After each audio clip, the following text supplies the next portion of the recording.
This is Emergency FD Storyline. So I think if you look at the division of today, that we have made tremendous strides toward improving the diversity of this operation to reflect both male and female, black and white.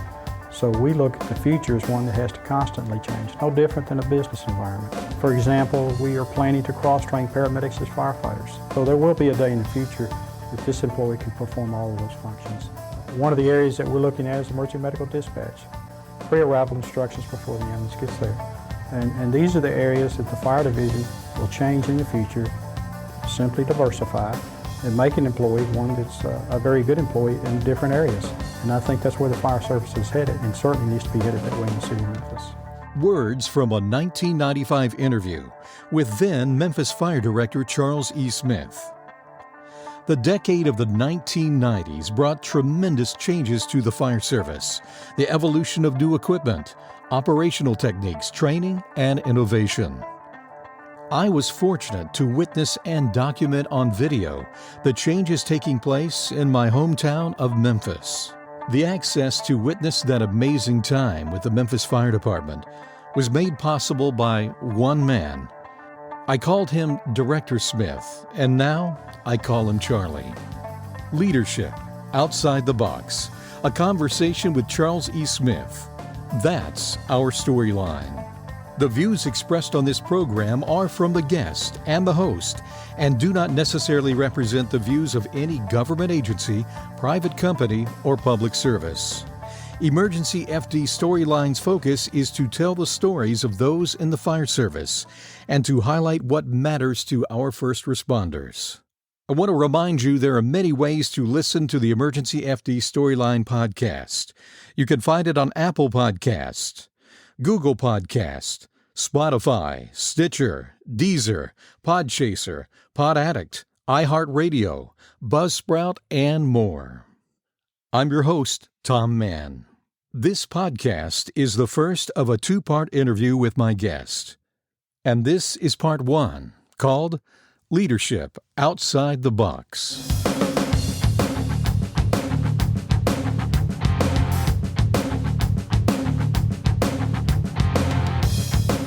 Well, getting close to 30 years ago, I knew a firefighter. I grew up with his kids. His name was Risa Davis. He was the firefighter I knew. I one day asked him, how can I start recording or taping the fire department? How do I do that? And how can I get involved? How can I ride on a fire engine, fire truck? And he said, well, first of all, he said, you need to talk with the director. And my question was, who's that? And that was in the city of Memphis.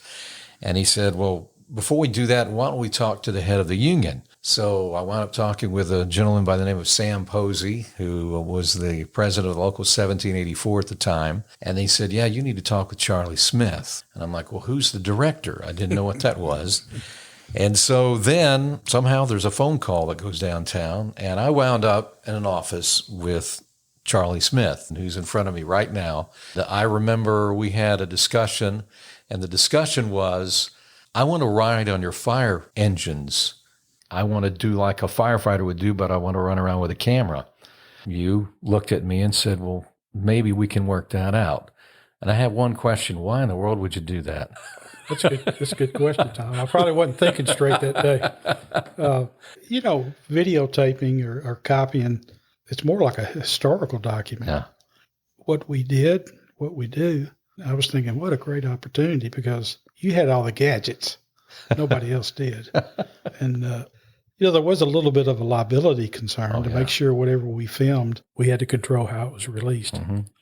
But I did. I had a training background. I was chief of training, and I knew the power of video telling stories and so forth. So that's probably what was on my mind, that what a great opportunity to use this for training. I got to tell this little part. I remember at the end of the conversation, we had this really nice conversation. I remember you looked up at me and you said, listen, you got to sign some papers here. And you said one thing. You said, if you make me look bad, make the fire department look bad, or the city, this is over with. Do you understand? And I thought, yeah. And so, well, I was thinking straight that day. Yes, you were. And the funny thing about it, I've actually used that with everybody I've ridden with, including going to all the places around the country. Right. And I'm like, let me tell you, here's the agreement. If I make you look bad, I'm not riding anymore. Well, think about it for a minute. It's all about your image. It is. It really is. And I was concerned about protecting Yeah. that image because we had a good image.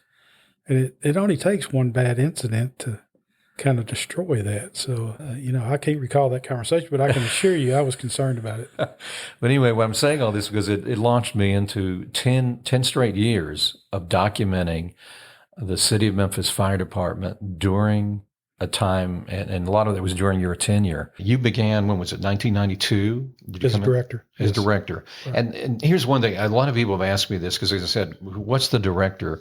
Some places they call it the commissioner, or right. what is that exactly? I say a director is probably somewhere between a fire chief and a commissioner.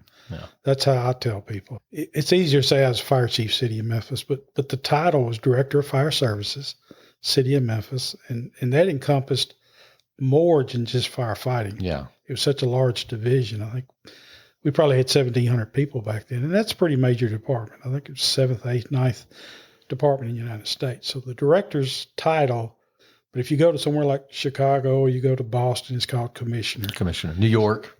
New York, correct. Same thing. Right. And I thought that was really interesting. So anyway, your background, you weren't just a political appointee. You were, but at the same time, you started off with your feet in the ground. Your dad? My father was a firefighter. Yeah. My whole family, quite frankly, has pretty well been in fire service. We say it was a calling. It wasn't nepotism because we didn't hire each other. The department hired us, but it was part of a calling. So I started in 1972 as a firefighter, progressed through the ranks, and finally in 1992 was appointed by the mayor as director of fire services. Tell me just a little bit of highlights. You, again, started. Yeah, I can I was assigned a downtown company initially, which was a great company to learn high rise and so forth. I always had this desire to do more. Like a lot of young firefighters who had the chance, I wanted to be transferred to a busy company. So I was transferred to Engine 8 down in South Memphis, which in that time was the busiest company in the city. Great experience. I mean, we 8s made every major fire around that area. But somewhere in, I think it was around 1978, that they come out with this new program called HAZMAT. Memphis became, I think, the second city in the United States for forming HAZMAT teams.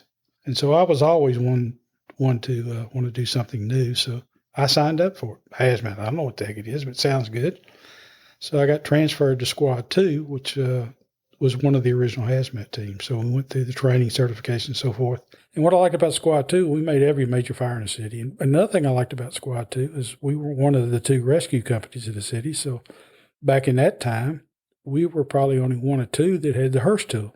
So we made every major wreck. So that was another set of great experiences for me. After that, I took a position in training. I wanted to keep developing my skills and learning. Went back to college, ended up with a master's degree. And, so I was always motivated by doing new things, looking at the fire department, looking at better ways to make it. From there, I could keep on going.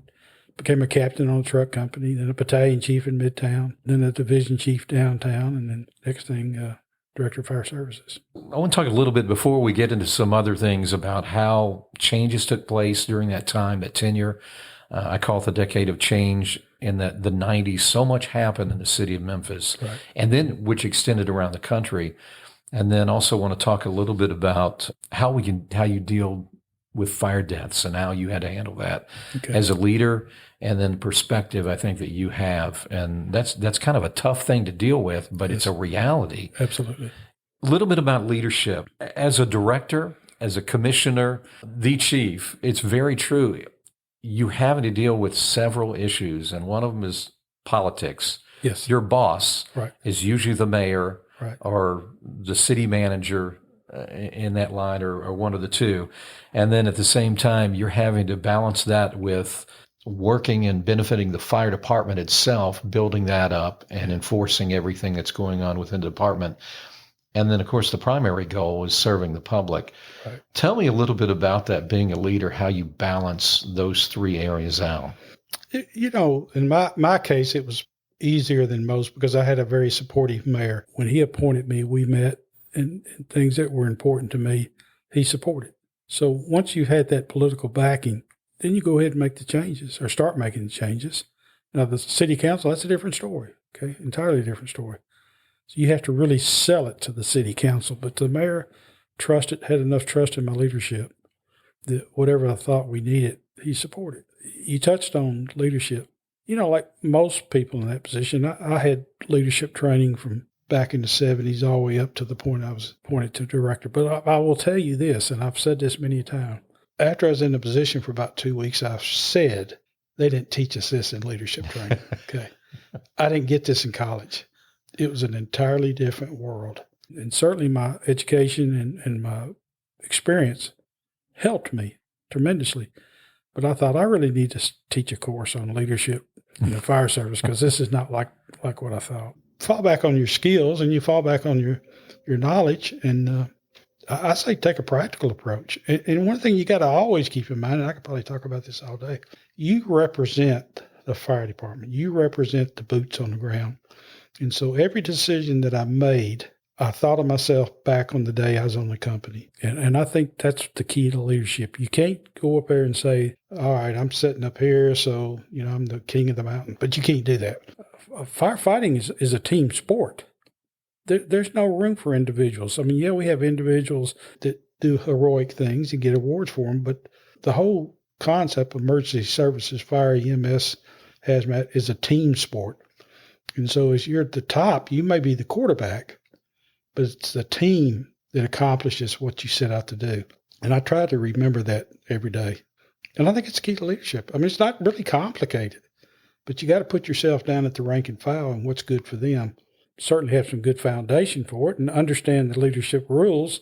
But if you really practice and sincerely believe in the department and the rank and file, you'll be fine. Again, that's a priority. What were some of the ones when you came in, I guess maybe the priorities versus the reality of what you had to deal with? Back at that time, Memphis was still kind of behind the times. Something as simple as pass devices. I changed funding. I moved around funding in the budget and ordered pass devices right away. The full turnout was an issue nationwide. We were still wearing hip boots. I knew we needed to make that change because coming out of the rank and file myself, those hip boots can be dangerous. I mean, they literally burn on your legs. So those are the changes that I saw initially that had to be made. And of course, command change. We need to do things different. I was pretty well up to speed on the national ICS system. And I knew that somebody in the department, chief of training, of course, take the leadership in that area. Let's bring Memphis up to modern ICS procedures. People always say it's lonely at the top. Sometimes you get blamed for everything bad, not always getting. Yeah. How do you? I never looked at it that way. No, I looked at it like, this is a great opportunity to make changes. Talk to younger guys. Make changes within the environment that you have today. In other words, if you're a fire lieutenant, you can control the changes at the company level. Don't try to solve the problems for me at the top. But the higher you go in rank, you can make changes in that particular rank for your particular area. So once I got to the top, I thought, hey, great. Now I can make changes that I think the department will benefit. Your scope of making changes broadens as you go up through the ranks. And that's the key. You got to understand that you can only do what you can do where you're at. But as soon as, the advantage of moving up in the ranks, you can make more changes. I just remember everyone had something different. I had problems identifying who people were. Yes. And people had different hats, different helmets. You were talking about different turnouts. There was nothing consistent. There were guys that I remember not wearing SCBAs going into things. Correct. Again, when the pass devices were issued, a bunch of them were like, this is driving me crazy. Guys wouldn't wear hoods. Right. I remember guys not wearing gloves. Let me kind of respond to that for a second. One of the advantages is I came through the School of Hard Knocks. I worked at Engine 8 in South Memphis. You couldn't sit there and tell me I don't want to work wear an SCBA because if you work a busy company, that's the first thing you change and check in the morning. You're not going to go on duty without that SCBA working because you're going to learn the hard way. If you don't wear it, you're going to take a beating. So I didn't listen to that. Like, I don't buy that. You're going to start wearing these SCBAs. As far as the turnouts went, the problem I had, like most new chiefs, is I had no money to buy turnouts. But I knew we needed to fit everyone. Probably at that point in time, 1,700 employees probably had 1,200, 1,300 firefighters. Mm-hmm. So you had to get real creative. And that's when I went to city finance and said, hey, we've got to do something different because I've got to retrofit all of them at one time. I can't buy 50 sets a year for the next 50 years. I've got to buy 1,200, 1,300 sets this year. And so they backed me. I think I don't recall, Tom, it might have been, I don't think it was actually a capital funding. We may have leased them. I thought you did. I think it was through Morning Pride. There was Morning Pride and exactly. a lease. Yeah. So we did a lease purchase program. So that's how we went into them. But that's a thought at the top. You had to get outside the box and realize, if anything about leadership, you got to get outside the box. You got to think, okay, this is my need. Now, how am I going to accomplish it?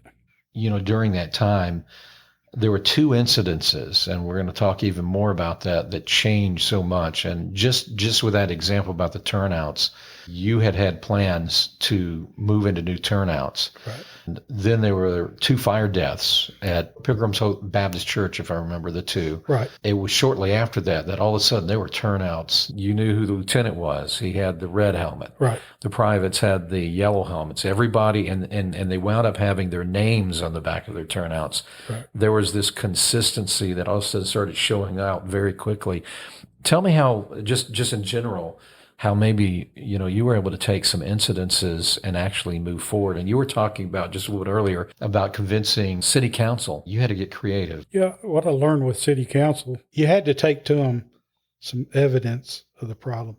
Pilgrim's Hope, we were not wearing full turnouts. What's ironic about that is I'd already implemented an order January the 1st of that year. We were going to full turnouts. I was taking heat from the union. I was taking heat from a lot of firefighters. So I felt like implemented on January the 1st in the middle of the winter, be easier to adapt. Unfortunately, the incident happened a week before then. But once that incident happened, I was able to, in the process of speccing out new turnouts and so forth. So I went to a city council meeting, and I took evidence of the fire, showing where their boots had burned off, their pants had burned off, their gloves had burnt. I had no problem after that. Once they saw firsthand what exactly these firefighters experienced, they supported me. It's unfortunate. You always have a bad incident to kind of set the tone for something new. But I learned a long time ago, city council is kind of on a different wavelength, to be quite frank about it. So in order to get them on board, you have to really get to their level to where they understand, they can feel what you're going through. And so anytime I had a safety issue, I would always take to city council evidence of why we need to change. You may recall doing a 5-minute presentation of the fire department. Yes, I did. Okay. I remember that. We had a new council because they wanted to know, what's the division do? So I thought, I'm not going to go over there and just talk. So we had you do a video, guys jumping out of helicopters. I mean, it was I remember that. It was great. It was great. I didn't have a single question from city council after I did that 5-minute presentation. In fact, it was in the paper the next morning. Fire department did one of the best presentations they've ever seen. So that's, we may get into that later, but that's the power of using video and using that type of staging, what you do. Show them what you do. Don't tell them what you do. I think the thing that happened to me was going there and experiencing it. I know sometimes many fire departments are afraid to open up about it. Sometimes many firefighters sure don't want to talk about anything. But when you open them people up into your world, I was changed by watching. I don't believe, and you may have had some experience with it, but I think most of our personnel took you open arms. They did. They loved it. Now, there was one thing that happened. I have to share this real quick. During all this process, I think it was the first 6 months, I would go out and would show up on a fire scene, and then nobody would talk to me. Yeah. Oh, sure. And then I heard, well, we'll get in trouble if we talk to you. Yeah. And I'm like, no, you won't. I said, director told me to do that. He said, well, I don't know. And then one of them said one day and said, until I see something in writing, I'm not going to talk to you. And I think at one time I showed back up in your office and said, listen, can you put something out? And I actually have this letter you wrote, and it was, oh, by the way, you can talk to him. He's doing this, this, and this, and this. And after that, it was wide open. Put a camera in front of a firefighter. They love to talk. They just got to know they can. Yeah, that's true. Let me ask you something else. This is another little subject taking you about leadership. You stepped down when you were at the top. There are a lot of accomplishments that took place, and we're going to talk about those. But you stepped down. How do you step down? You're not the you're not the in king. charge. Yeah, you're not the king there. I mean, well, that's I knew pretty well that I wanted to stay 8 years, and I was offered a job that I thought was very attractive. But more importantly, I was kind of at the top of my game. Yeah. I mean, you don't want to leave when they want you to run you out of town. So it was easier for me, because I was close to my retirement point anyway, to say, I think I've done a pretty good job. It's time for somebody else to take what I've done and make it better. I never did plan to make everything great. I planned to change enough to where the directors that followed me could say, Smith really screwed this up, let's fix it. And that was my plan, because I just wanted to be the change agent, but I wanted somebody else to make it better. So that was easy because I was ready for it. I just didn't want to leave when things were going bad. I mean, the first 2 years, it's like, what am I doing here? I lost four firefighters. Then you start challenging yourself, like, do I really have what it takes? But I stuck in there because I knew what I wanted to do had to be done. So by the end of almost 8 years, I was pretty happy with the changes we made. It was time to move on. Now, what happened after that? You live by a pager and a radio and a car for all your life, basically, since I was in the training bureau. So when I retired, it was like a week later, like, how are they going to reach me? I don't have a radio. I don't have a pager back then. I don't have any way to communicate with me. And I thought, they're not going to communicate with you. So I did go through that little... It's like a withdrawal? Yeah, absolutely. I still remember that. Like, I felt lost there for about a week or two. And my wife and I decided to take a vacation. Let's just get out of town. And so that's kind of, we debriefed. We did the road and traveled. And so it wasn't long after that, I was back to work. But anyway, that's how I adjusted to it. We're talking with Charles E. Smith, who was the director of the fire services for a good 8 years, from 1992 basically to 2000.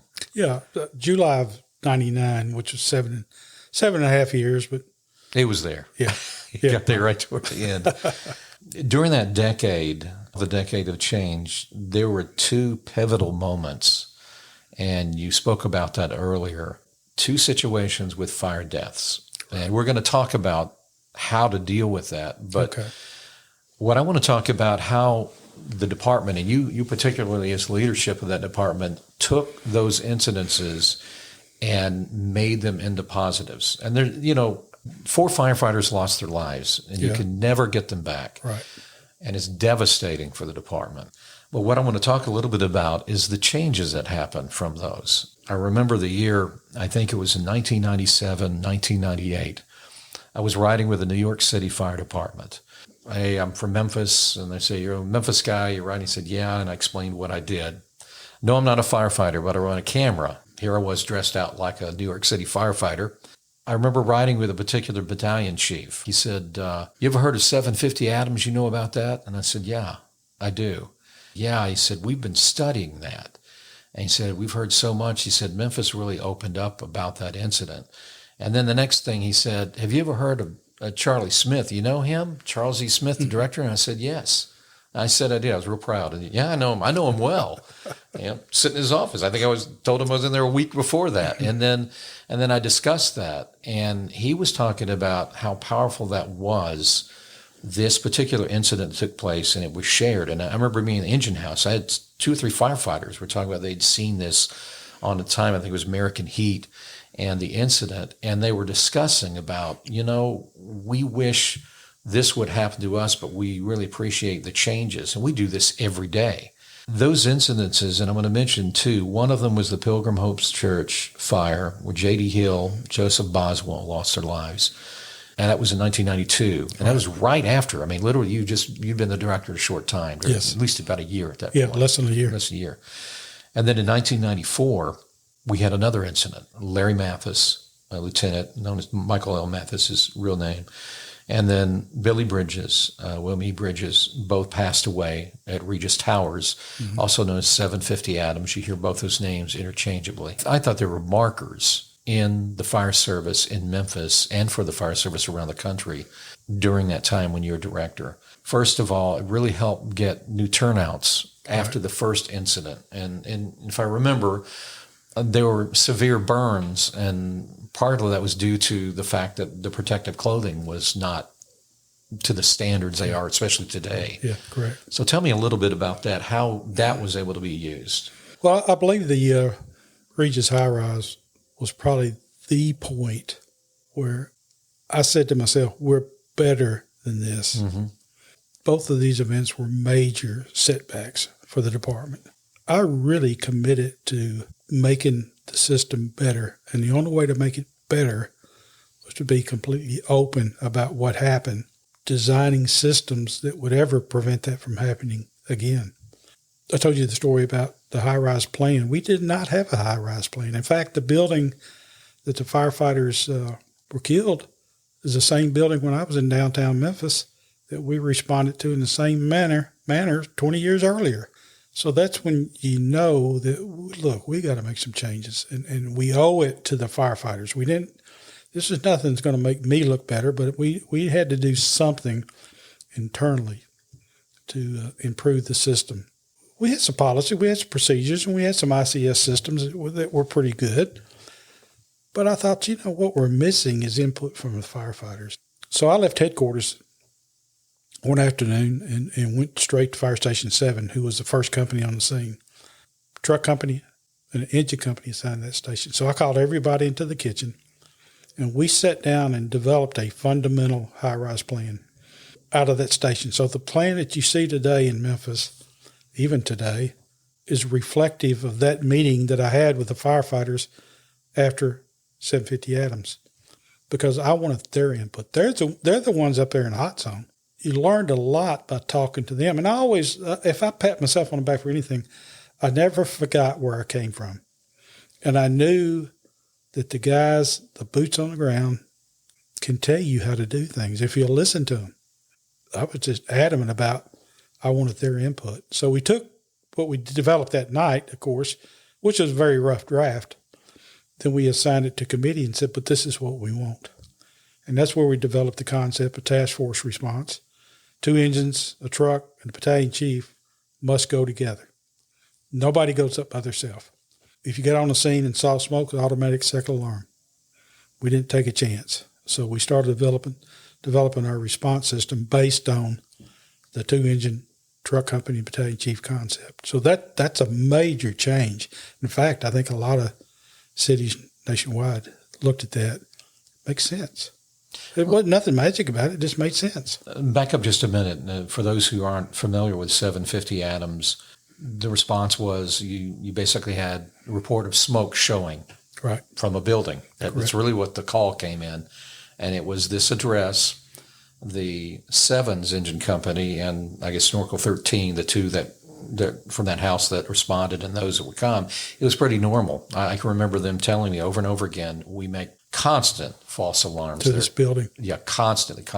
Right. You mentioned before, you were talking about your days there, that you've been there one time where 5 individuals went up the elevator and then the doors open and it's pitch black. You said you had that same experience. Oh, we did. Years before that. I was a young firefighter assigned to Engine 1 downtown, and we responded, same building. I can't recall what floor, but I recall getting in the elevator, no SCBA, no equipment, another false alarm. We're thinking we get up to the floor of the fire. The elevator door is open, and it's all black. It really took a few seconds for you to realize that's smoke, because I thought initially, who turned the lights out? Because smoke didn't come into the elevator, but it stayed out in the hallway, and we did what they did at 750. We got off the elevator, went looking for the fire. We didn't get off 2 floors below. We didn't do anything that the protocols require today. We talked about that for years. You should always get off the floor below the fire. Nobody did that. Okay. But I learned early in my career as a firefighter, don't take that for granted. Unfortunately, that still occurred 20 years later. Out of that, 2 of the firefighters of the 5 that went off lost their lives. Yes. And then, Larry Mathis, Lieutenant Larry Mathis, was very experienced. Oh, absolutely. One of the best of the best. I remember the guys were he knew what he was doing. That was a really tough time. And as you mentioned, so all of a sudden the first steps is you're changing the protocols, they're being enforced. And also, I know that created an environment to help that happen too. The department was in shock after that event. And so they were open to changes. So, in fact, I think they were looking for changes. So when we started making them, they went over pretty easy. It was nobody wanted that to occur again. In fact, I think I told you earlier, we had those two incidents back to back, basically. We had to start meeting with the companies through the whole city, and it's a large department, explaining to them this is a very dangerous profession. Don't take it for granted. And because I had a time there for a good 6 months, you couldn't get them going to fire. I mean, the psychological effect, job-wise, people were scared to death. So we had to do a lot of training with them and get them back, get their comfort level back, and make them understand it's a dangerous profession. You can do it safely, but you got to know what you're doing. We had the turnouts came into place. Right. Pass devices were issued. But I remember being out in the field with the guys and like, this thing's driving me crazy. Yes, and they would not wear it. And this was normal across rank and file. Yeah, the early technology was horrible. And I did get that because I remember I had one and it was, if you stood still any time, it just drove you nuts. That's right. And the ones that would clip onto your turnouts or whatever you clipped it onto, that was kind of the norm. After that changed. The second thing was I would always hear at that time any kind of a hood. I'm not wearing a hood. I mean, I heard this over and over. Only the young guys were wearing those. I remember that. That's true. It was the ones coming out of the school. Older guys wanted, with these new turnouts, I don't know how deep I can get deeper in there. And that was an issue. Yeah. Everybody thought I'm going too deep in the building. And so therefore, if I can't feel in my ears, and I've still heard that even today with some older guys. Sure. But Absolutely. That was going on that fire scene. Every one of those particular things were factors or could have made a difference. I don't recall, Tom, you may, but I do, and I ain't going to mention his name, but one of the two firefighters didn't activate his pass device. Right. And I'm not sure the other one even had one. That was the norm. I remember after that incident, a lieutenant that we'll be talking to, he said, my guys, we hit the pass devices. We wear our hoods. And I remember he was not wanting to enforce that. Yeah. And then he jumped on board. This isn't going to happen again. And that was one of the first things. Second thing out of that was the change in the SCBAs. That also was a very big thing. We've had, I guess I would call them, they're almost a legacy SCBAs that a lot of the department had at the time. And I know you were moving that. And that was another big hurdle that you got into. Yeah, it was, we replaced all the SCBAs, 550. That's a lot. Yeah. Multi-million-dollar purchase. We required and really enforced after that the SCBA protocols. There was some disciplinary action handed out back in that day because the battalion chiefs were even bad about not wearing turnouts on fires. And so I'd pull up on the scene and see them and I'd write them up. I mean, I was dead serious about we're going to wear our protective gear and you're going to wear those SCBAs. So once you enforced it, and they knew, because the fire department's like anybody else, you put out a bunch of rules and regulations. Well, they're not going to enforce this, or no, don't worry about it. We'll worry about that when it comes. Well, you had to be serious about them. When it came to safety, I was serious about it. I was always one known to, guys, the directors out there. First of all, I enjoyed it. Getting out of headquarters was a great time for me, if I could find a reason to get out of there. But it also gave me eyes and ears on what's going on out in the field. I'm eating lunch down at Shoney's on Union Avenue. Herbert, my deputy director, and we look outside, and there's an automobile on fire. I got on the radio, called for an engine company. So here they come, and they're putting on the SCBAs. They're doing everything right by the book. Well, this car is burning up. And I'm thinking, why don't you just put the car out before this thing gets out of hand? But I'm the one that's passed this regulation, so I can't say anything to them. But I'm thinking, guys, just put the car out. So finally, car burned up. So Gary was a lieutenant. I knew him real well. And I walked up, I said, Gary, when did you start wearing SCBA on a car fire? He said, when the director's on the scene. So the word got around the department, you better wear an SCBA.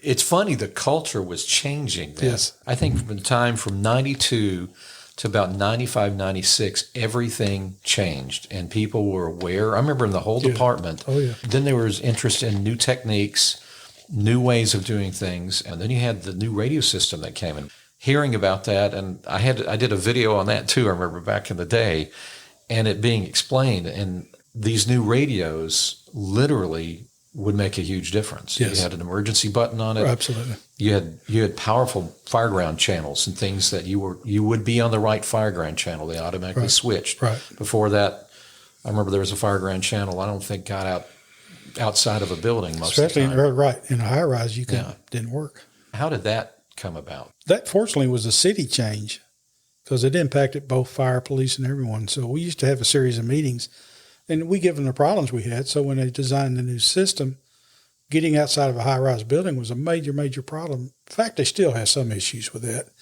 But it was a major problem that you can't communicate with the companies inside.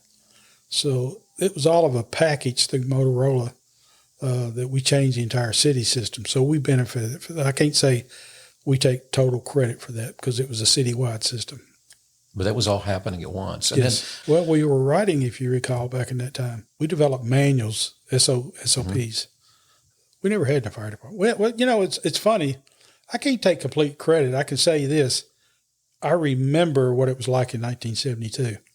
We had standard operating procedures. We had books that changed over the years. We no longer had them. So I don't take full credit for inventing that stuff. I take full credit for going back to what history was. You know, we wrote new manuals, new procedures, went back to the basics, I guess is the best way to say it. Many of the changes, there were new things happening. For instance, you had the constant challenge of EMS and the number of calls and how to handle that. Right. And while you were there, all of a sudden, the concept of what you call the fire medic, that was the term that was being used at the time. And then you put in place cross-training of firefighters to be EMTs, paramedics were being trained as firefighters, and first responders getting on the scene and handling medical until a paramedics or a transport unit could get there. Tell a little bit about that. That's actually that's a good example of taking a bad situation and making it better. The city was sued by the paramedics in that day and time, claiming that they were not entitled to Fair Labor Standards Act, that they were 40-hour employees, which would have cost the city millions of dollars to do that. I'm glad you're asking that because I forgot about that. The union files a lawsuit against the city, so here we go. I knew in my heart that was not the issue. I started going out to communications meeting behind the scenes, and I would call in EMS units, and I would talk to them just by myself. I cut the union, cut everybody out. What do you want? What is it you're after? 90 or 95% of them said, we just want to be cross-trained as firefighters. And I thought, what an opportunity, because that's what I wanted. The union, even the international, were not real happy with me because I settled that lawsuit for almost nothing, but I agreed to cross-train all the firefighters and paramedics. So it was a win-win, but it's taking a bad situation and making it better. But it goes back to what I said, get out and talk to the rank and file. Don't make your decisions at the top without hearing for what the boot on the ground wants. And it was, they couldn't stand that. I still laugh about that. But I'd call in one of the, we had 30 of them or something. I'd call them in one at a time, just have a fireside chat. What do you guys really want? So that's how that happened. Benefit to the city was amazing. Absolutely. And well, if you stop and think about it, we used to always call them cats and dogs. Right. Even today, fire and EMS, they're cats and dogs. Yeah. Well, you got to make them all cats or you got to make them all dogs. Well, most paramedics, actually, I think the best trend going is a firefighter paramedic. I really do. Because, at that point in time, we were taking on the USAR team and we were taking on SORT. Well, that whole vision of the future encompassed paramedics. Mm-hmm. Okay. That's what I was thinking. Hey, this is great for us because I want to move in that direction anyway. So I was looking down the road. If I could get them all cross-trained, there's a pool of people to draw from to create rescue companies, which we did, urban search and rescue, which we did, SORT, which we did. So paramedics were vital to that. Now it's so norm. I know the young guys have no clue because they're all either minimum EMTs or most of them are advanced EMTs. Yeah, right. And then you have so many that are paramedics. Right. And for the paramedics, it's interesting now. I hear my own son talk about this. He spends half of his day on the unit, the other half on an engine company. Right. And he said it's a great break. It helps with the burnout and some other things. Sure. And so there's so many ways. I saw, it's funny, that was in the infancy. And the new guys that were coming in were, all the firefighters were EMTs. So as soon as, and it really helped with response times. It's still a major concept or major issue in the fire service. EMS is an ongoing issue. Was when I was there, it still is today. But at least we recognize working together is better than separating the bureaus. And so I knew that had to happen. I knew we had to put them together. Go to my time when I was riding with New York City. I remember that time they had separate bureaus where they had EMS and they had fire, totally different. Didn't even know what each other did. Yeah, sure. But I remember being in one of the engine houses and they were asking, because we're about to get the units in here. We're going to have paramedic units here. They were asking, how does that work in Memphis? And I remember we were discussing that. And then I was saying, hey, they're cross-training. The firefighters are becoming EMTs. Right. They want to know how it worked. And I said, it's just kind of a normal thing. You show up on the scene, you got your medical working. And then it gives you the ability to do all kinds of things. Think about it. And for the citizens, it's an amazing absolutely thing. I mean, you make an automobile accident and you got a paramedic already there with you. It's a great concept. I mean, it really is. And I don't know if New York City is doing that yet or not because they're so traditional. Yeah. But it gives you, it really gives you the basis for making a lot of changes. Now, I think of the whole program, I don't recall how many EMTs, paramedics we had back then, but I think we only lost one out of that whole, and I'm talking about females, males, and everything, because we put them through fire school. I don't think we lost but one out of that whole group. Seems like a lot of them were enjoying it. Some of them did that in the past. If you look at my history, I was one of the first EMTs on Memphis Fire. In fact, I always tell the story. The state had hired a friend of mine because Memphis adopted the EMT concept in 1972. So they didn't have any instructors. So they hired a good friend of mine who hired me to help teach the first EMT class in Memphis. I always loved EMS work. I do regret, I wish I had become a paramedic at some point. I worked for Rural Metro after I left the city, which is EMS company. I always loved paramedic work or EMT work. Two other things too, just you mentioned them. One of them, SORT.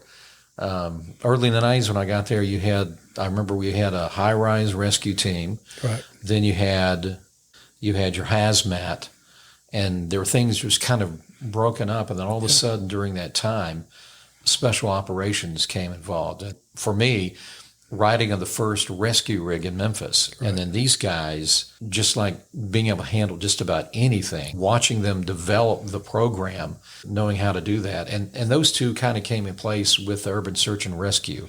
How did that all happen during that time? Because that happened. It's almost two stories. I'll tell the special operations, I had a battalion chief who wanted to implement two rescue. We had Squad 2 and Squad 6, but he wanted to convert them to actual Rescue 1, Rescue 2. They were hazmat units at that point.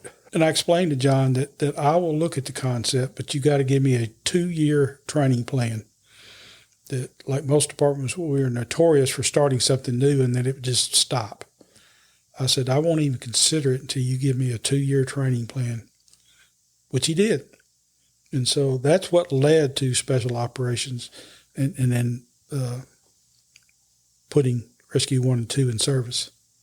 About that same time, Tennessee Task Force 1 they were struggling, that they were under the Emergency Management Division in the city of Memphis. But they were struggling getting the concept going. They had not completed their what's called a Phase 2 readiness exercise. There was some concern in the state, well, maybe we ought to move it to Nashville because Memphis is not getting on board. No, knowing Charlie Smith, no, that's not going to happen. So I went to EMA and we had a meeting. I said, I will agree to take over Tennessee Task Force 1 operationally. Y'all can keep it politically. I don't care about all that. Under one condition, that you all agree that we have 100% operational control. We're not going to have anyone else telling us how to do it because we can do it. So that's how we started with Tennessee Task Force 1. So they agreed to that. So then we started developing the concept, we complete the Phase 2 exercise and so forth. And at some point, FEMA went to the state and said, we're going to put everything under Memphis Fire because they thought we did a good job. So we cut out the state, we cut out local EMA, and now to this day, it's still straight from FEMA to Tennessee Task Force 1. Fire department doesn't play well with others. I mean, quite frankly, a lot of times. Kind of like the military. No. Yeah, right. So I knew for us to be able to do that, you had to give us operational control because I wasn't going to have anybody politically looking over my shoulder. Why aren't you doing it? No. We're not going to go that way. We're going to do it. I know we can do it. I got the people to do it. And so that's what we did. And of course, now, today, you got all the area fire departments participating. It's a great concept. It really is. 28 teams nationwide. We're one of those 28. And Tennessee Task Force 1 is probably one of the very few that's got, I think Texas maybe, but Tennessee is right there second. Number of deployments nationwide. Made every hurricane. I stayed on the team till 2015. I don't know if you knew that or not. I've been to so many hurricanes and tornadoes and so forth. I don't care to see another one. And but that was one of, really, I'm very proud of that one because that started in 94, 95, right after Oklahoma City bombing. Yeah, I remember. And I remember doing a video on this too. I remember presenting it. And so the team has come a long way. But that's how it started. I mean, it was one of those that either get it going or you're going to lose it. It's going to go to Nashville. And Charlie Smith said, no way. We're not going to do that. So, and then the other benefit, I remember the Tennessee Task Force 1 was the training, not only for Memphis, but you're right. I remember the neighboring departments, people in Bartlett, Germantown, Collierville, the whole like. You had so many that were participating. I remember the county and the counties around were benefiting from this training. A lot of people say, what does that mean? Well, it means we can do heavy rescue. Mm-hmm. We can pound concrete. Okay, that's kind of a simple way to do it. Yeah, a lot of rescue companies nationwide, they can't do that. We have heavy crane operators. We got 200-something people, but an 80-person deployment, medical doctors and so forth. That's the training that the city benefited from. That we could do things now or back then we could have never done before. So I always use the simple analogy: you can pound concrete. You can't do that. Normal rescue companies cannot do that. So you can start moving large concrete barriers and so forth, then you're pretty advanced.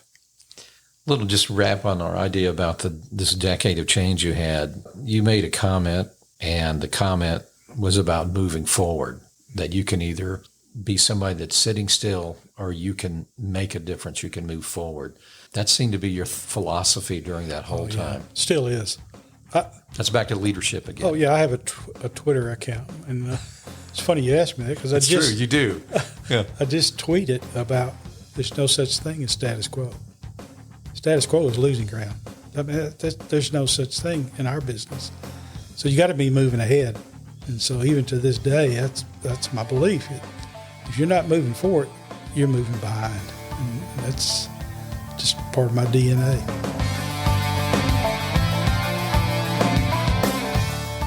Leadership Outside the Box, Part 1 of my interview with former fire director for the City of Memphis, Charles E. Smith. If you would like to contact EmergencyFD Storyline with comments or to suggest a story or subject for an upcoming podcast, email us at storyline@emergencyfd.com.